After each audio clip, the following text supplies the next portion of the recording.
Yahobu, Bapak Ibu Pendeta, Sinenge, Majelis dan warga Gereja Amin, ini adalah channel YouTube Sinode Gereja Amin. Karena itu, bagi yang mencintai Gereja Amin, tontonlah, subscribe, like, dan bagikan. Gereja Amin yang tangguh, mandiri, dan peduli.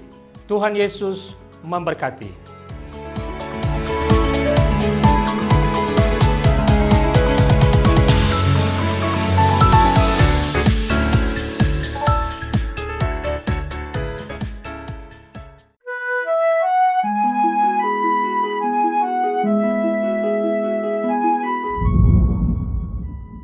Sahabat DKB yang diberkati Tuhan, salam jumpa kembali dalam acara Wasiat Kekal berupa renungan firman Tuhan yang memandu kehidupan kita bersama saya Pendeta Santiani Manurung dari GKI Gria Merpati Mas.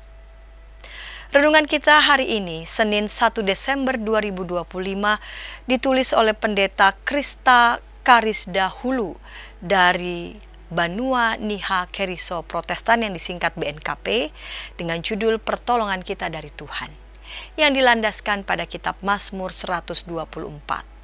Dan nats yang akan menjadi pusat perenungan kita adalah Mazmur 124 ayat 8. Sebelum membaca Alkitab, merenungkan firman Tuhan, mari kita berdoa. Ya Bapa, bimbinglah kami kala kami akan membaca bagian dari Alkitab dan merenungkannya. Amin. Sahabat, saya akan bacakan untuk kita Mazmur 124 ayat 8, demikianlah firman Tuhan.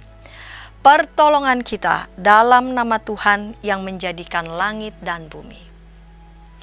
Sahabat, kalimat pada judul renungan kita hari ini sering kita dengar di awal kebaktian sebagai votum atau pengakuan bahwa pertolongan kita berasal dari Tuhan. Kita mengakui bahwa kita mampu menjalani hidup kita hingga saat ini karena pertolongan Tuhan. Hal ini juga berarti bahwa untuk seterusnya kita tetap akan mengandalkan pertolongan Tuhan. Apakah itu berarti kita cukup berdoa saja tanpa perlu berusaha?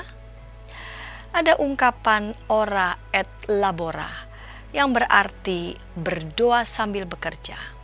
Ungkapan ini jelas muncul dari kesadaran manusia bahwa selain berdoa memohon kepada Allah, upaya usaha juga harus dilakukan. Jika kita ingin sukses dalam pekerjaan, bekerjalah dengan jujur. Jika kita ingin sukses dalam studi, belajarlah dengan serius.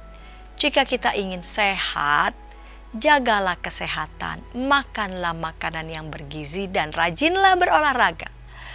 Semua usaha yang baik tentu akan diberkati Tuhan.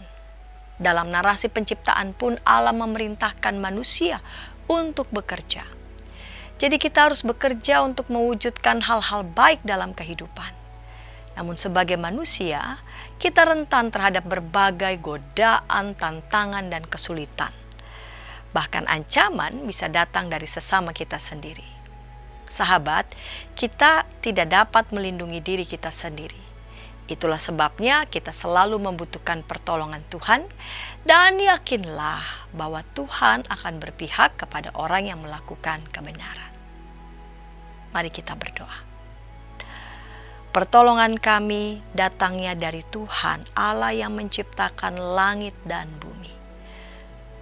Pertolongan kami bersama dengan setiap orang yang juga sungguh-sungguh menunjukkan ketekunan yang besar dalam menata hidup, memperbaiki hidup makin hari makin baik. Pertolongan Tuhan juga akan datang pada bangsa dan negara ini, ketika penyelenggara negara ini juga punya itikat, komitmen yang baik, komitmen yang kuat untuk memperbarui tatanan kehidupan berbangsa dan bernegara, mulai dengan karakter mentalitas mereka sebagai penyelenggara negara, agar sungguh-sungguh menjalankan wewenang tanggung jawab ini dengan takut kepada Tuhan dan penuh hormat kepada seluruh rakyat Indonesia. Amin. Demikian renungan kita pada hari ini. Jangan lupa subscribe, like, dan bagikan kepada sebanyak mungkin orang. Dan jika ada di antara sahabat YKB TV ingin didoakan, sila menyampaikan pokok doa saudara ke nomor 0812 8188 9191. Tuhan memberkati.